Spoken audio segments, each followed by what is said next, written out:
going on, dudes and dudettes? I know I kind of wanted to wait to do a USC update, but I know the signing day is coming up this Wednesday, but just want to get this out there before everything. And I don't think they're really going to have that busy of a day on Wednesday, the older national signing day, but hopefully they get at least a couple guys. They were able to get a guy the day before, a defensive end in Jaydn Ramos, and yeah, he's a low three-star recruit, but he had a crazy season this last year with 18 sacks, 73 tackles, 36 and a half tackles for losses, 32 pressures, four forced fumbles, one fumble recovery, one touchdown. He's 6'5", 220, and plays that defensive edge position. So this guy could be a diamond in the rough. I know that's why I like Chad Bowden while at Notre Dame took chances on some of these guys, and they definitely produced right over there for that team to lead them to a championship. So might as well just stick with that formula, and hopefully it works out for USC too.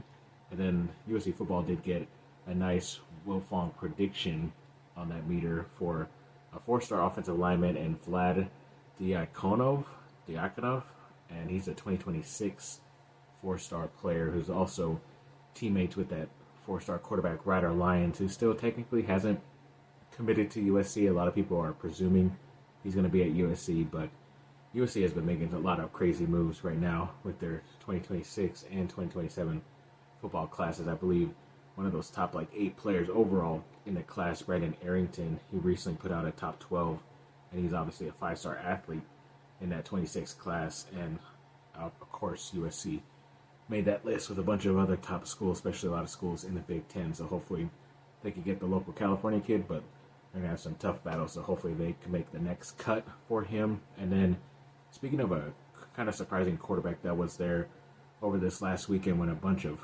players, juniors, were there on campus for the 2026 class, is a 4-star Illinois quarterback in Jonas Williams, who is committed to Oregon right now, but it looks like he made an impression, or USC made an impression on him, and he was with Lincoln Riley pretty much all day, even at the USC basketball game later that day against Michigan State with Lincoln Riley too. So I know a lot of people are saying, does that mean they gave up on the 2026 quarterback Ryder Lyons? No, because Lyons can still commit to USC in the 2026 class. He's not going to be coming to USC until 2027 anyways for his Mormon mission that he's going to take right after high school. So they can still take a kid in a 2026 class, and if Ryder decides to change his mind, then they already have a solution for that, and they don't have to wait on pins and needles hoping for the best scenario. So I don't mind this at all. I think they're doing their jobs correctly at this time, and hopefully they can get at least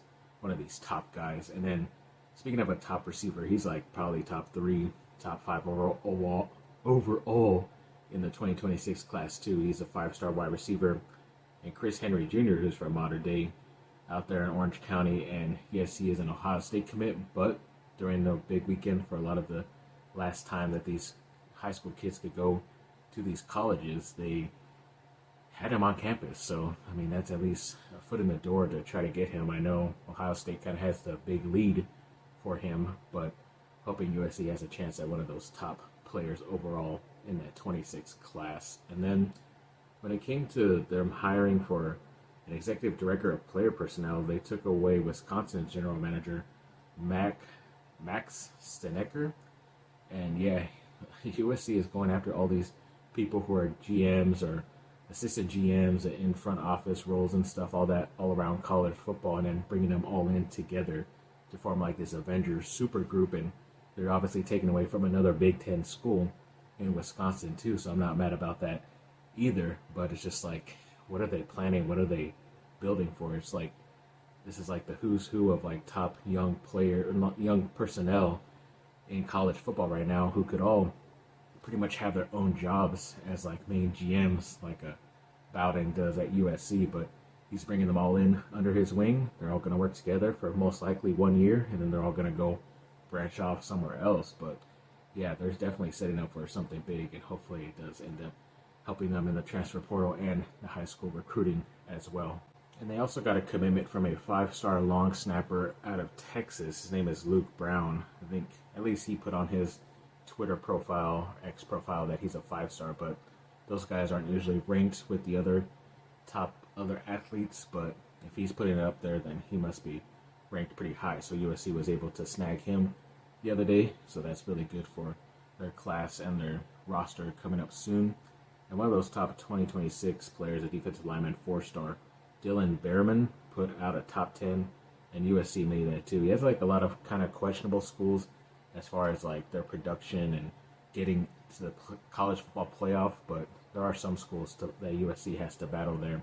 Hopefully it's not just about money, but he's one of the talented guys, so hoping for the best right there. And then there was I think it was like a linebacker, 2026 linebacker, 4-star, Talanoa Ely, said his recent visit to USC made an impression on him, and he would say that they've made it way up his list. So yeah, that's very good to hear. A lot of guys were saying that pretty recently who had not thought that they were being recruited pretty heavily by USC, but if they were brought in this last weekend, then USC definitely wants them, and hopefully they sent the correct message, because a lot of these guys are very impressionable right now, and they're definitely loving what USC has to say.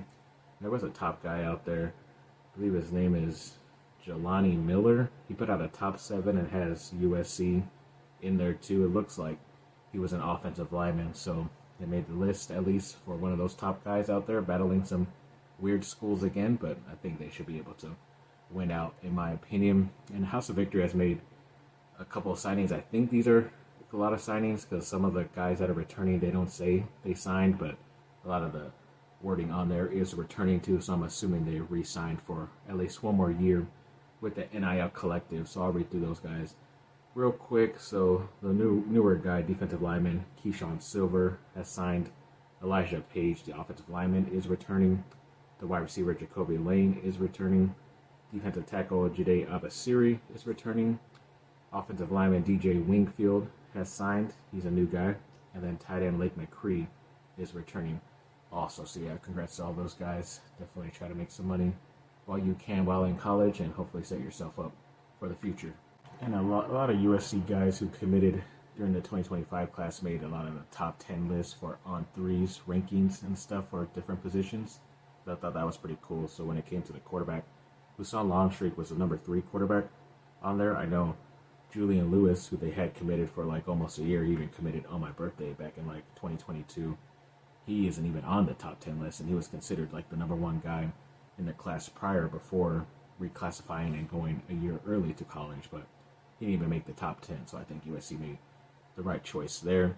And another rankings of the top 10 defensive linemen, USC's Jakeem Stewart was ranked number 4, and that's like a different process of what Lewis went through. This guy also was supposed to be in 2026, reclassified at 25, and yet he's still a top 4 overall defensive lineman in the country according to On3. So yeah, they definitely probably had to pay a little penny to get him, but they definitely are very happy that he is on the team right now.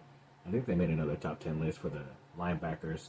Matai Tagovailoa was number 9 on that list, who stuck with his commitment. I think right before him was Ty Jackson, who's still with Florida, who was committed to USC for quite a bit, but either way, they didn't miss out on a top 5 guy, at least according to On3, but still had another top 10 player, actually top 9 player, if you really think about it, at his position. So definitely very happy about these talented guys on the roster now, and hopefully they can, help out this team sooner rather than later.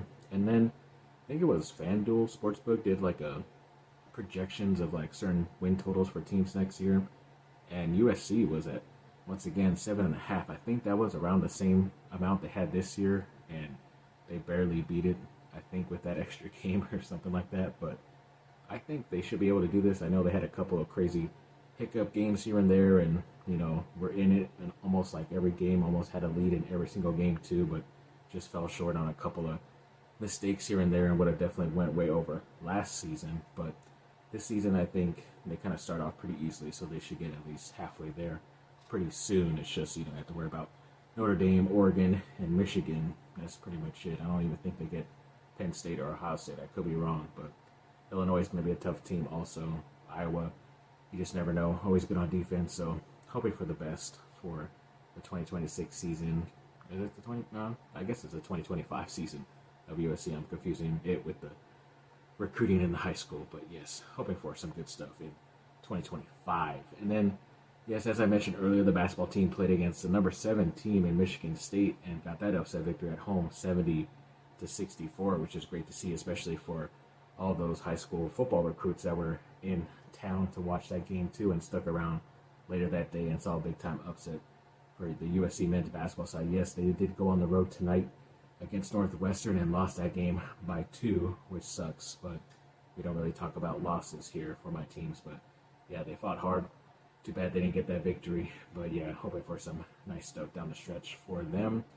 And then some more of the basketball recruiting, at least high school-wise, for USC. They did have a 4-star player in Maximo Adams, who says USC is really deep in his recruitment right now, one of his top teams, so that's good to see. And I believe another 4-star, at least 2026 top 25 overall player, Jackson Richardson, had an unofficial visit to USC the other day. He's like a 6'6" small forward and was at that game too against Michigan State, so hopefully that's some good stuff. It's not his official visit, but at least some good stuff heading into his recruiting season and senior year coming up pretty soon here. And then there was a big trade other than the Luka to LA. There was like San Antonio and Sacramento and Chicago. All those 3 teams made a trade, and one of them actually included a USC player in Jordan McLaughlin going to the Spurs from Sacramento.